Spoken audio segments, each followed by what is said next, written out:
হলো জাম্বু ঘাসের খ্যার। তো আপনারা যেটা দেখছেন ওটা হইতেছে যারা ওয়ান হাইব্রিড। এই ঘাস জমি বেশি লাগে, ফলন কম, ওয়েট অনেক হালকা। আর আমাদের যারা ঘাস তো মাসাল্লাহ 10-15 ফিট লম্বা হয়, ওয়েট অনেক বেশি। সো জমির পরিমাণ কম, জমিতে বেশি ঘাস উৎপাদন করা যায় ওইটাতে সময় একই লাগে, এটা তো সময় একই লাগে। তবে এই যে ঘাস কাটতেছি, আপনাদের এখানে আগাছার পরিমাণ কিন্তু ঘাসের চাইতে বেশি, কিন্তু আমরা এই আগাছাটা দমন করিনি। কেন দমন করিনি? এই ঘাসটা এরকমই হয়। হ্যাঁ, আগাছা দমন করি বা না করি, হালকা একটু মোটা হয়, তাতে কিছু আসা যায় না, কিন্তু এই আগাছাটা দমন না করে এটা গরুকে খাওয়ানো যায় ভালো ঘাস। নর্মালি এই আশেপাশে যাদের ঘাস নাই তারা কিন্তু এগুলো কাটে। অনেক সময় আগেরবার আমি ভুলটা করছিলাম, আমার জমির আগাছা পরিষ্কার করার জন্য এই ঘাসগুলোকে বাদ দিয়ে এই ছোটো ঘাসগুলোকে কাটাইছিলাম।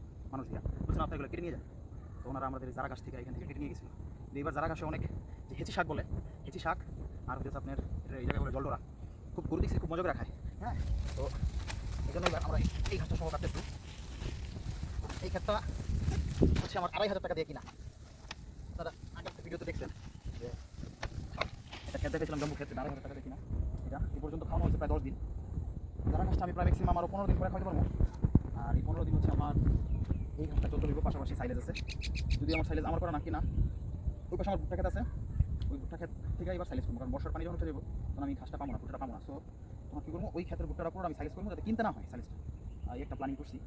আসলে মাঠে নামলে কৃষাণের ভাব একটা কথা আছে, প্রথমে বুঝতে পারি না কী করতে হইব। জমিগুলো একসাথে লাগাইছি, কোনো ফসল নষ্ট হয়েছে, কোনটা হয়েছে। তো মাসাল্লাহ 3-4 মাসের মধ্যে একটা কামব্যাক আসছে, ঘাসের ফলন ভালো হয়েছে। আপনারা দেখছেন ওখানে ভুট্টা খাওয়াইছিলাম প্রচুর, প্রায় 5 টন ঘাস খাওয়াইছিলাম, মেবি 1 বিঘা থেকে। হ্যাঁ, 5 টন ভুট্টা ঘাস আমি খাওয়াইছিলাম। সো ভাবছি যে এই 1 বিঘায় আমি যে ভুট্টাটা করছি এখানে যদি 5 টন হয় সাইলেজ, তাহলে তো আলহামদুলিল্লাহ আমার যাবো।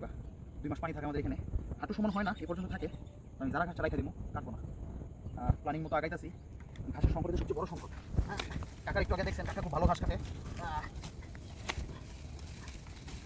তো সবাই দোয়া করবেন, কারণ গরুর মুখে খাবারটা আগে যোগান দিতে হয়।